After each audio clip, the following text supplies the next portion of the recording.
নিরামিষ দিনে ভাবছেন সকালের টিফিন বা রাতে ডিনারের জন্য কি করবেন? তাহলে এইটাই কিন্তু ট্রাই করতে পারেন। একদম পুড়ে ঠাসা এই টিফিনটি খেতে দারুণ মজা লাগে।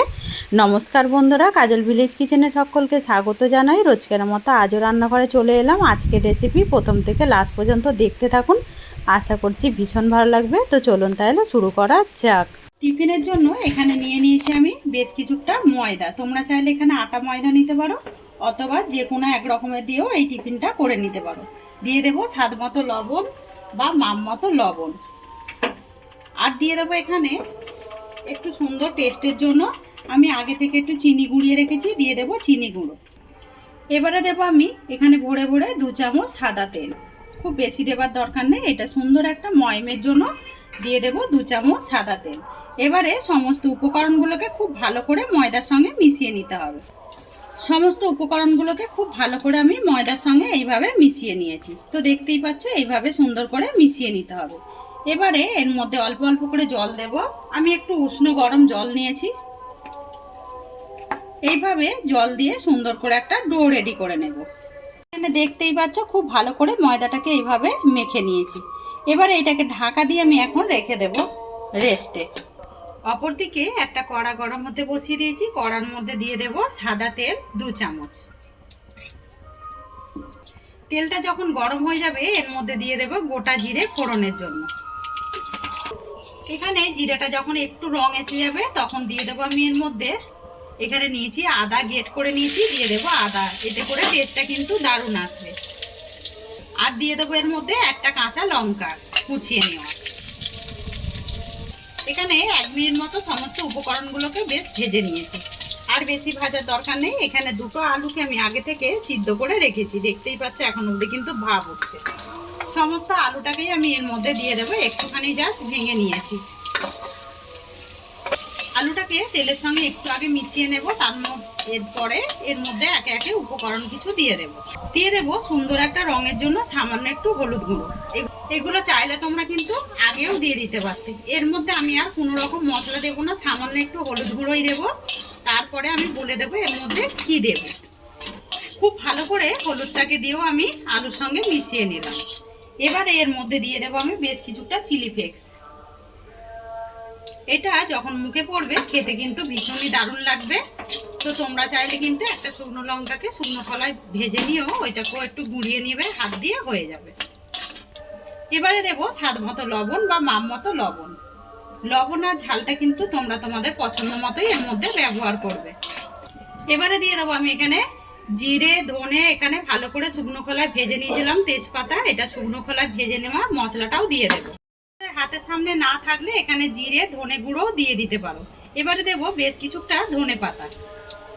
ধনে পাতাটা দিলে টেস্টটা কিন্তু দারুণ আসবে। এবারে 2টো উপকরণকে খুব ভালো করে আলুর সঙ্গে মিশিয়ে নিতে হবে। এখানে দেখতে পাচ্ছ একদম কিন্তু পুরটা রেডি হয়ে গেছে, আর একদম কড়া থেকে ছেড়ে আসছে। কতটা দেখতে সুন্দর হয়েছে দেখুন, খেতে কিন্তু আরো বেশি দারুণ লাগে। এবারে সমস্ত পুরটাকে আমি একটা প্লেটের মধ্যে নামিয়ে নেব। আমি একটা বাটির মধ্যে নামিয়ে নিয়েছি। এবারে এটাকে সাইডে রেখে দেব। আবারও নিয়ে এসেছি আমি যেই ময়দা মেখে রেখেছিলাম, ময়দাটা বেশ ভালোভাবে সফট হয়ে গেছে। আর একটু হাত দিয়ে একটু মাখিয়ে নেব। মাখিয়ে নেবার পরে এগুলোকে আমি এইভাবে ছোট ছোট করে একটু ডো কেটে নেব, মানে যেরকম ঠিক লুচি করো তার থেকে একটু বড়। তো তোমরা চাইলে এগুলো যে যেরকম মাপের কিন্তু করে নিতে পারো। নিরামিষ দিনে কি খাবো ভেবে না ভেবে যদি এইভাবে একটা টিফিন রেডি করো, খেতে কিন্তু বেশ দারুণ লাগে। আর এগুলো কিন্তু কোনো রকম তরকারি দরকার পড়ে না। একেবারে চা দিয়ে বা একটা যদি টমেটো কেচাপ দিয়ে বা যদি টমেটোর একটা চাটনি করো, ওর দিকেই কিন্তু খাওয়া হয়ে যাবে। কথা বলতে বলতে সমস্ত লেচিগুলোকেই আমি কেটে নিলাম। একটা চাকি বেলনা নিয়েছি, আর সমস্ত লেচিগুলোকে কেটেই আমি একদম গোল গোল করে দিয়েছি। একটা নিয়ে নেব লেচি, আর ওপরগুলো ঢাকা দিয়ে রেখে দেব। এবারে একটু ময়দা ছিটিয়ে দিয়ে এইটাকে পাতলা রুটির মতো করে বেলে নেব। আগে রুটিটাকে আমি এইভাবে পাতলা করে বেলে নিয়েছি। দেখতেই পাচ্ছ একটা সামান্য অল্প একটু লেচি দিয়ে কিন্তু একদম পাতলা করে এইভাবে রুটিটাকে বেলে নিতে হবে। এবারে এখানে দিয়ে দেবো যে পুরটা রেডি করেছিলাম, এই পুরটা একটু বেশি করেই দিয়ে দেবো। এতে করে কিন্তু টিফিনটা খেতে বেশ দারুণ লাগবে। এবারে এইটাকে একটু চামচ দিয়ে এইভাবে একটু সেট করে দেব। আমি এইভাবে একটু এভাবে লম্বা আকারে করে দিয়েছি। এবারে এই সাইড থেকে এইভাবে উপর থেকে একটু মুড়ে দেব, এই সাইড থেকেও আমি এইভাবে মুড়ে দেব, আর অপর দিকে নিচের দিকটাও এইভাবে সুন্দর করে মুড়ে দিতে হবে। এর মধ্যে কোনো রকম জল টল দেবার দরকার নেই, একেবারে কিন্তু হয়ে যাবে। এইভাবে আমি একটু হাত দিয়ে সেট করে দেব। আমি এইভাবে একটু হাত দিয়ে সেট করে দিয়েছি, একেবারে কিন্তু একটা রুটি রেডি হয়ে গেছে, বা পরোটাও বলতে পারো। একটা প্লেটের মধ্যে নিয়ে নেব। তো অপর দিকে আমি একটা তাওয়া গরম হতে বসিয়ে দিয়েছি, তাওয়ার মধ্যে আমি যে পরোটাটা ভালো করে বেলে রেখেছি এটা দিয়ে দেবো। তো যে দিকটা মুড়েছি ওই দিকটা আমি নিচের দিকে দেবো। তোমরা চাইলে এটা ছাঁকা তেলেও কিন্তু ভেজে নিতে পারো। যখনই একটা পিঠ হয়ে যাবে অপর পিঠটা উল্টে দেব। এবার আমি এই পিঠটা উল্টে দেব। এবারে এর মধ্যে দিয়ে দেব সাদা তেল। সাদা তেল দিয়ে এইভাবে আমি উল্টে পাল্টে সুন্দর করে ভেজে নেব। দেখতেই পাচ্ছ কতটা সুন্দরভাবে কিন্তু পরোটাগুলো ফুলছে। আবার আমি এটাকে উল্টে দেব। উল্টে দিয়ে সুন্দর একটা রং আসা পর্যন্ত এইভাবে পরোটাগুলোকে ভেজে নিতে হবে। একদম হালকা আছে আমি এটাকে দু পিঠ উল্টে পাল্টে সুন্দর করে ভেজে নিয়েছি। যেহেতু পুরটা কিন্তু রেডি করা আছে, এগুলো ভাজতে খুব বেশিক্ষণ সময় লাগবে না।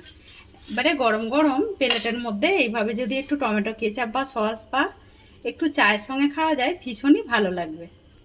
এইদিকে আমি আরও একটা বেলে রেখেছি, ওই একইভাবে কিন্তু দিয়ে দেব। এইভাবে আমি সমস্তগুলোকে ভেজে নিয়ে ফিরে আসছি।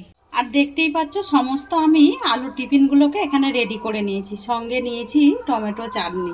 তোমরা চাইলে বলেছি না কেচাপ দিয়েও কিন্তু খেতে পারো। তো আজকে পুড়ে ঠাসা এই টিফিনের রেসিপি আপনাদের কীরকম লাগলো অতি অবশ্যই কমেন্ট করে জানাবেন। যদি ভালো লেগে থাকে একটা লাইক করে দিয়ে এইভাবে আমার পাশে থাকবেন, আমাকে সাপোর্ট করবেন। আমার এরকম নিত্য নতুন রান্নার জন্য পাশে থাকা বেল আইকনটি প্রেস করবেন। সবাই ভালো থাকবেন, সুস্থ থাকবেন। ধন্যবাদ। আবারও কোনো নতুন রেসিপি নিয়ে ফিরে আসবো। আজকের মতো এই পর্যন্ত।